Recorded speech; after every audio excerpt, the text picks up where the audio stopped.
ولا یأتیہا جانب الدبر، اور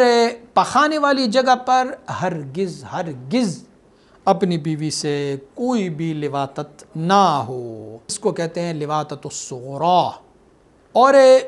ان کے بارے میں اللہ رب العزت نے فرمایا نساؤکم حرث لکم فأتوا حرثکم انا شئتم،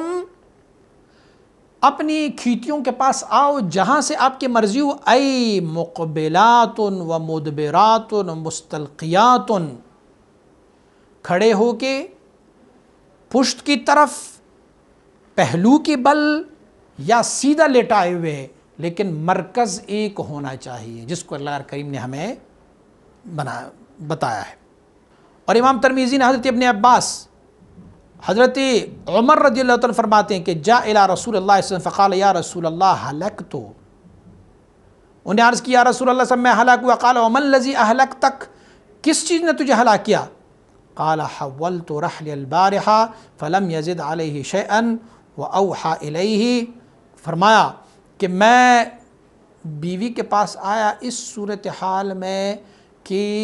بیوی کا مرکز تو وہی ایک تھا، لیکن میں نے پہلو بدل کر ان کے ساتھ ہم بستری کی، تو اللہ کریم نے فرمایا نہیں اس میں کوئی حرج نہیں ہے، نساؤکم حرث لکم فأتوا حرثکم انا شئتم، جو بھی زاویہ آپ بنا لیں گے نا، مرکز ایک ہو، زاویہ آپ تبدیل کرتے رہے، کھڑے ہو کے، لیٹتے، پہلو کے بل، پشت کی طرف سے سیدھا،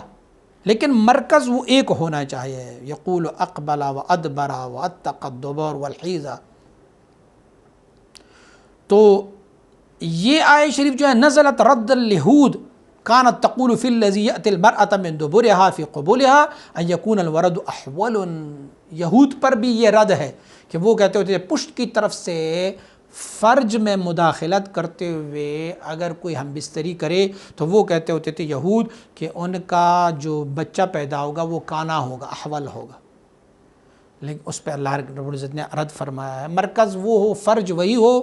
اور پوزیشن اور پوائنٹ ایک ہو، پوزیشن تبدیل ہو تو کوئی حرج نہیں ہے۔ اور یہ لواطت بیوی کے ساتھ یا پھر کسی مرد کے ساتھ، دونوں کی حرمت میں کسی بھی شخص کا کوئی اختلاف نہیں، اس پر ایک اجماع ہے۔ ولا خلاف بین السلف والخلف، کہ سلف اور خلف دونوں نے کہا ہوا ہے کہ اگر وہ بیوی ہو یا ان کی کنیز ہو، اگر کسی نے بھی دبر سے پخانے والی جگہ پر دخول کیا تو ملعون، اس پر لعنت کی گئی ہے۔ اور حضرت مالک رضی اللہ تعالیٰ عنہ آپ مبارک نے تو فرمایا یہ فعل جو ہے یہ حرام ہے،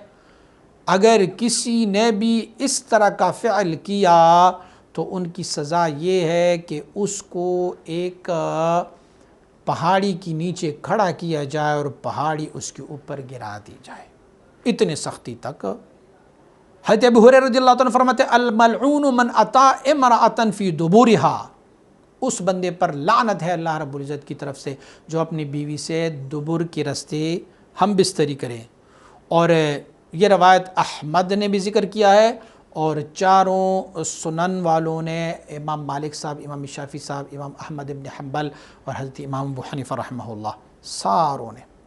ایک اور حدیث شریف نقل کیا ہے، حضور نبی اکرم صلی اللہ علیہ وسلم فرماتے من اتا کاہنن، جو کاہن کے پاس چلا جاتا ہے اور اس کی تصدیق بھی کر لیں، کہا یہ کاہن ہو جو ساحر جادوگر ہوتے ہیں تو ان کی تصدیق کر لیں، اور اتا امرأۃ فی دبرہا، یا اپنی بیوی سے دبر کے رستے